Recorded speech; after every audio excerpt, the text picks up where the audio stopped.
Assalamualaikum warahmatullahi wabarakatuh.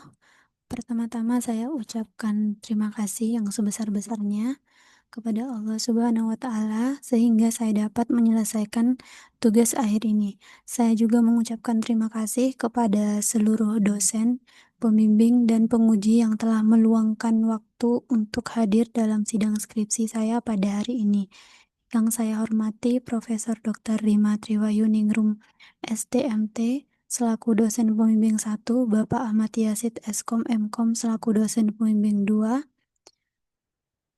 Kemudian untuk Dr. Cucun Ferry Angkoso STMT selaku dosen penguji 2, Bapak Ahmad Jauhari STMkom selaku dosen penguji 2, dan Bapak Yuda selaku dosen penguji 3. Perkenalkan, saya Risma Ramadaningtyas, Tias, mahasiswa program studi Teknik Informatika dengan NIM 2104111000074.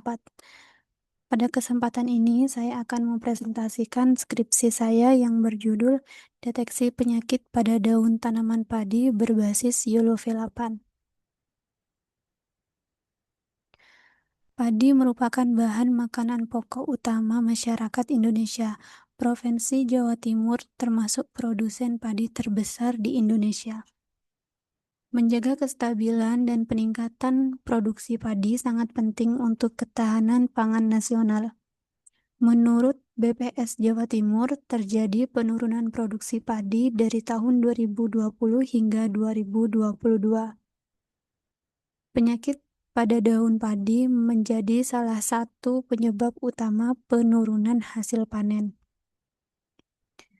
Identifikasi penyakit secara manual oleh petani, yaitu mengandalkan pengamatan visual langsung, yang rentan terhadap kesalahan manusia dan tidak efisien jika dilakukan dalam skala besar.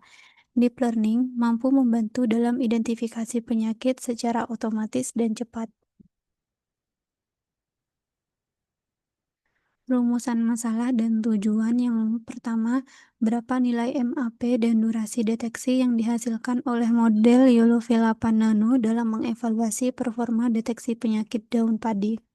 Kemudian rumusan masalah yang kedua, berapa besar pengaruh penggunaan augmentasi, variasi batch size, dan EPO terhadap MAP dan durasi deteksi pada model Yolofelapan Nano yang telah dilatih. Kemudian, dataset yang saya gunakan ada dua sumber, yaitu dari Kaggle dan peneliti sebelumnya yang diambil dari Kabupaten Bangkalan. Kemudian ada 3 jenis penyakit yang saya gunakan. Yang pertama, leaf blast. Dampak penyakit leaf blast ini sangat besar karena potensi penurunannya mencapai 61%. Kemudian, Indonesia juga mengalami curah hujan yang sangat tinggi, sehingga menciptakan lingkungan yang lembab yang disukai oleh hispa.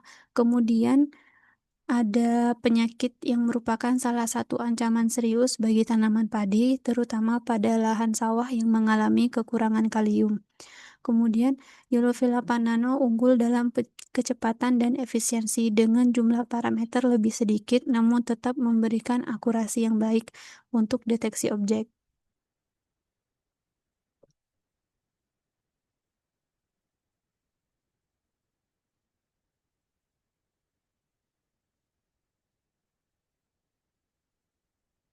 Kemudian, data understanding untuk total keseluruhan citra dataset yang saya gunakan ada 1999, di mana brown spot ada 571, leaf blast 827, dan hispa 601.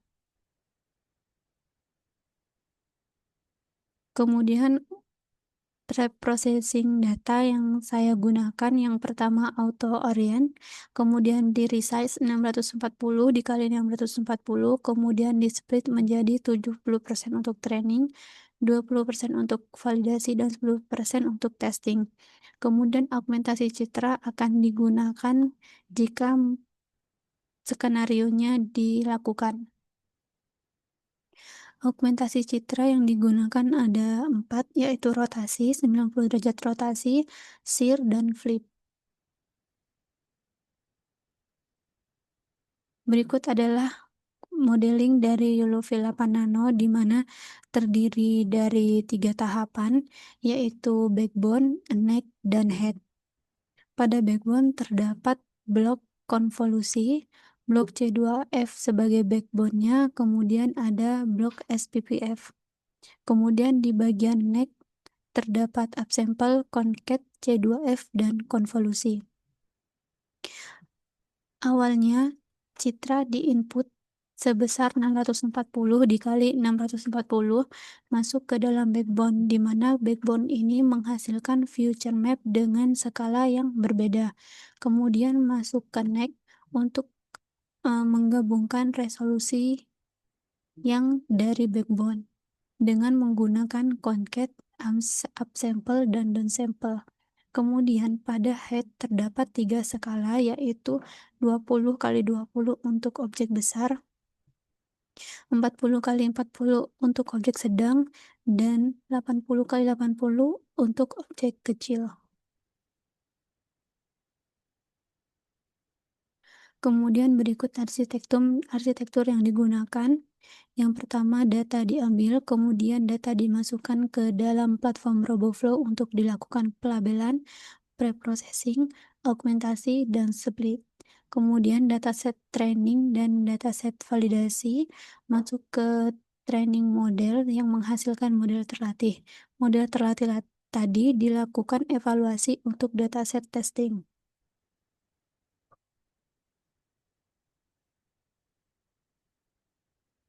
Berikut hasil deployment. Jadi di sini nanti bisa memasukkan citra yang ingin dilakukan deteksi, kemudian bisa mengatur kecerahan dari bounding box-nya.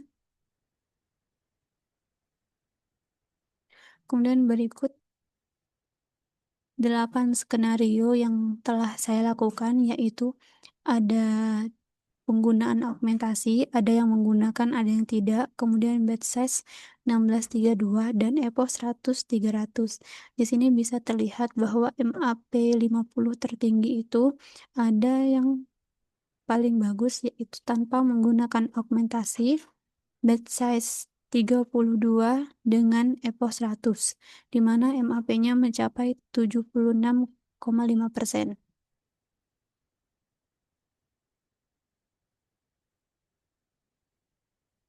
Kesimpulannya, model UV8 Nano mampu mendeteksi penyakit daun padi dengan MAP sebesar 76,5% dan durasi deteksi rata-rata sebesar 6,2 milisecond per gambar.